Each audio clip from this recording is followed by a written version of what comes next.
Mthokozisi Thwala, slain football star Senzo Meyiwa's longtime friend, was hesitant to go to the Khumalo homestead in Vosloorus on the fateful night in 2014.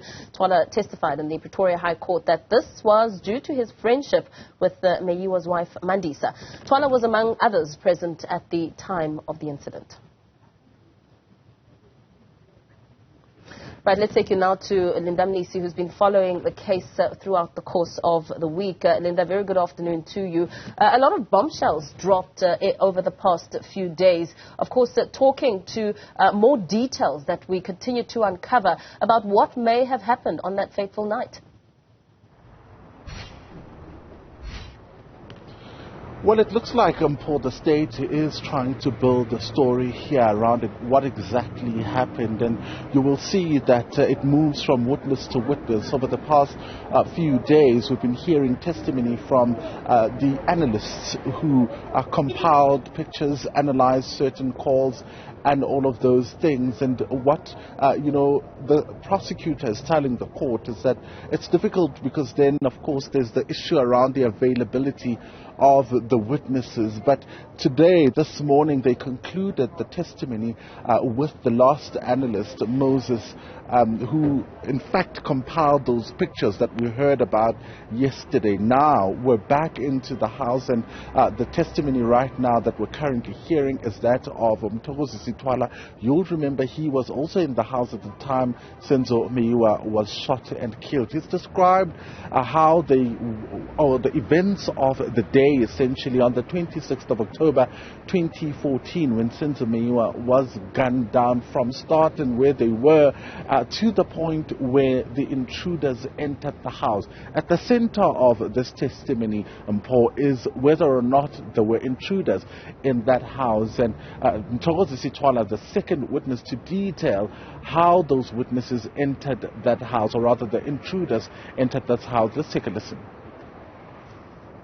Ngabona wonke umuntu esukuma ke engikukhumbulayo mina ukuthi uSenzo naye waba nescaffold nalo muntu lo wesibhamu. Okay, that's when I then saw everyone standing up on their feet, and then what I also saw, what I remember, is that Senzo being in a scuffle with the person that had a firearm.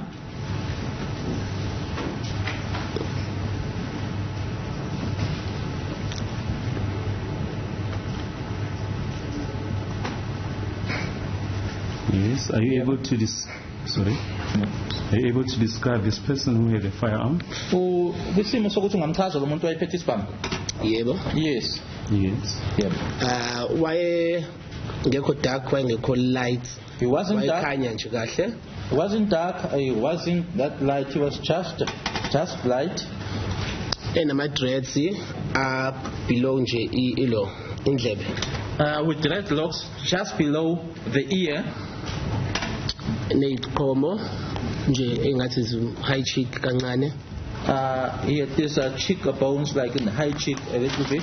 Mthokozisi Thwala there, amongst others, Paul, giving a description of the intruders that he says he saw inside that house. But of course, he continued to describe the scuffle and how it happened. Let's take a listen. And at the time when him and Senzo were pushing each other, I then noticed that there was a second one. Wayemude, so lo wayengaphambili wayethanda ubamfishane kunalo wayemude, so nalo ngaphambili wayengekho mude. And that person was tall. So now the one that was in the scuffle together with Senzo was shorter than the one that was the second one.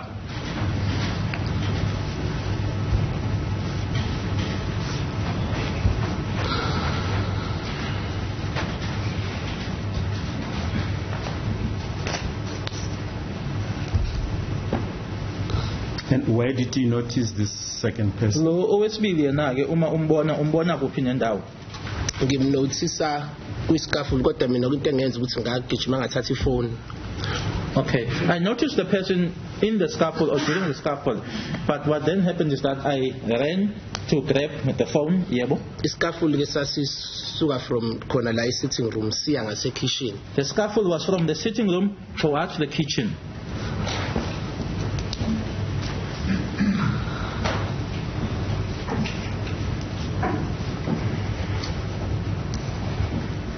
Yes, and where did you see the second person? Umbona kuphi lo wesibili-ke? Ngimbona la khona ngakwi-ark nje lapho la kwi-ark nakumnyango luduze kumnyango ne-ark emva kwakhe ngasho njalo emva kwalo Emva kwabani? emva kwalo suspect number 1. Okay. Right, Mnisi, of course, giving us a sense of what has transpired in court as the Senzo Meyiwa murder trial is underway. Of course, we will continue to catch up with Linda throughout the course of the day.